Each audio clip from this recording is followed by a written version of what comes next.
dahil sa ikaw mataas ang konsensya, hindi dahil sa ikaw mataas ang pananampalataya, kaya kung makakapunta ka ng bahay, hindi dahil sa ikaw magaling, magaling sa negosyo, kundi yan ay grace of God. Kaya kung sabi sa ako kang mga hama, may style pa ako na pinandidiriyan ko yung kaaway ko.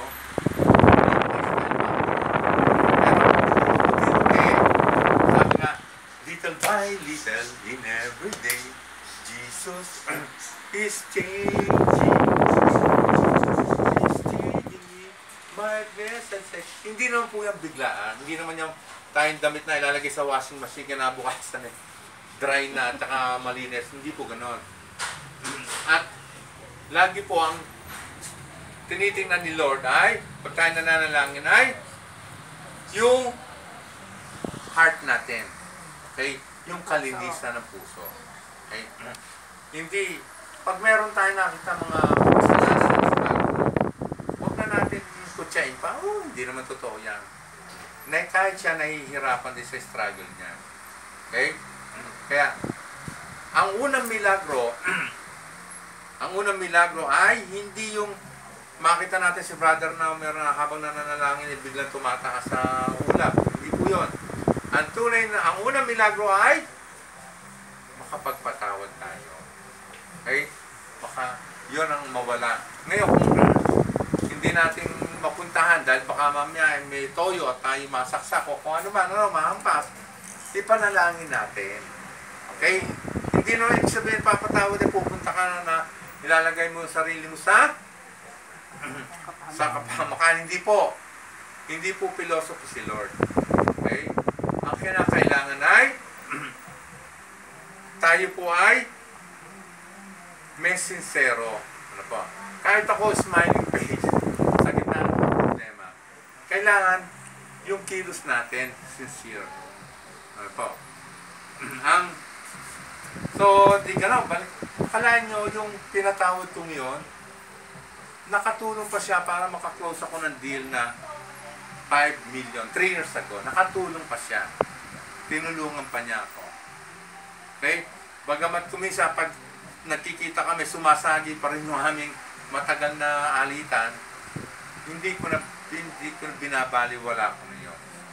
Pero, lagi na lang po, ang devil ay alam ang ating kahinaan.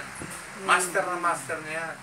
Alam niya kung saan tayo, yung pagkatapos mo pala ng prayer meeting, pag-uwi pala sa bahay, yung ine-expect mo na tatanggapin mong, halimbawa, kung ano mong dapat mong tanggapin na bayad sa utang, sasabihin sa iyo, 1 linggo na babayaran, na baka budget na yon, yun yung mga ano ni Lord. Pero maliwanag ang sinabi ni Jesus Christ, pag mga nanalangin, ito babanggit nyo, Ama namin na nasa langit. Ibig sabihin, alam ni Lord yan. Noong mga last 3 weeks ago, iniisip yun, Ama namin sumasalangit ka. Kasi saan ako kuka ng pambili ng kapatid? Kamot sa kapatid ko 500 per day. Saan ko kukuhain yun? Pero, gumagawa si Lord ng mga pamaraan. Amen. Okay, mga pamaraan. So, hindi, pag sinabing Ama namin, hindi po yan isang filosofiya lamang o isang salita lang na nakalagay pang-decorate sa dingding. Kundi, it is an effective. Pag sinabing Ama namin, committed si Lord. May commitment siya sa atin. Pero, kailangan lang tayo ay susunod sa Kanya. At saka huwag niyo isipin mga brothers and sisters na dahil ako ay nagsasalita sa harapan niyo, mas superior ako. Hindi po. Mas lamang pa nga kayo sapagkat mas mainam ang nakakasunod kaysa nagsasalita. Okay? Mas maano yung nakakasunod. Hindi ganun kadali nakasunod. Ang nakakasunod din dito si Nanay Maria, si Tita Pe. Okay? Mahirap kaya sumunod. Yung buong 10 Commandments, wala ka doon.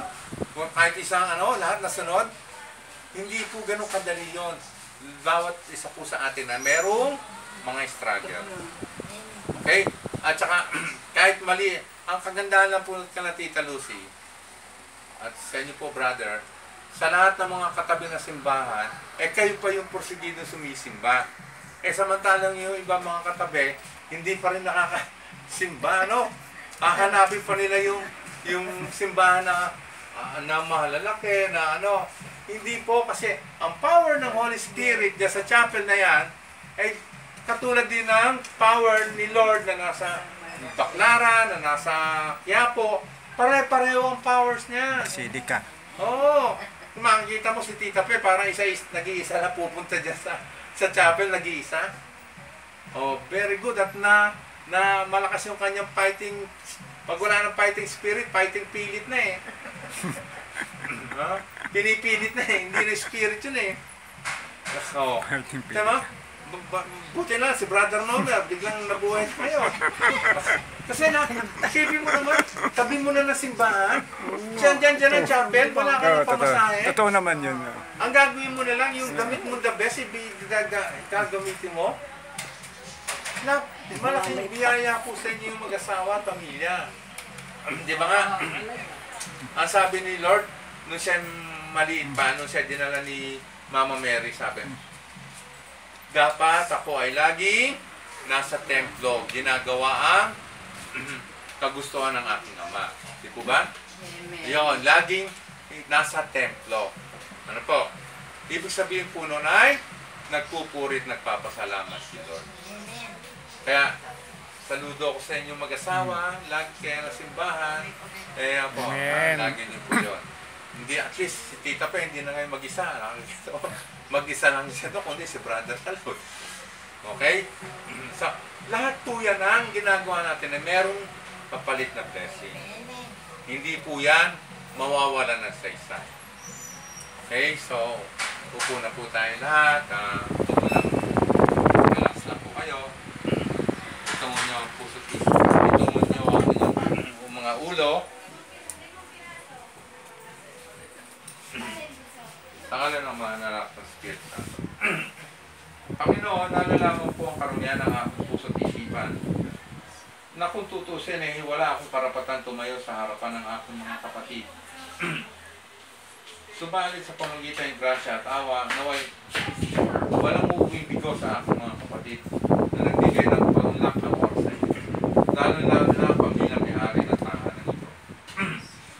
Tunay nga po, Panginoon, maraming mga bagay, mga problema patuloy na dumarating na hindi namin maunawaan, hindi namin maintindihan, wala sa plano namin. Tunay nga po na matagal na kami nakapitaw sa iyo, subalit ikaw lang ang hindi pumipitaw sa amin. Tunay nga po na ikaw ang patuloy na umaakay sa mga puso ng aking mga kapatid, na patuloy mo pinag-aalap ng Espiritong Banal upang siya lalong maging maglingkod sa inyo. Panginoon, sa oras na ito, tinatawagan namin ang Espiritong Banal upang siya mangusap sa amin, upang siyang patuloy maglingkod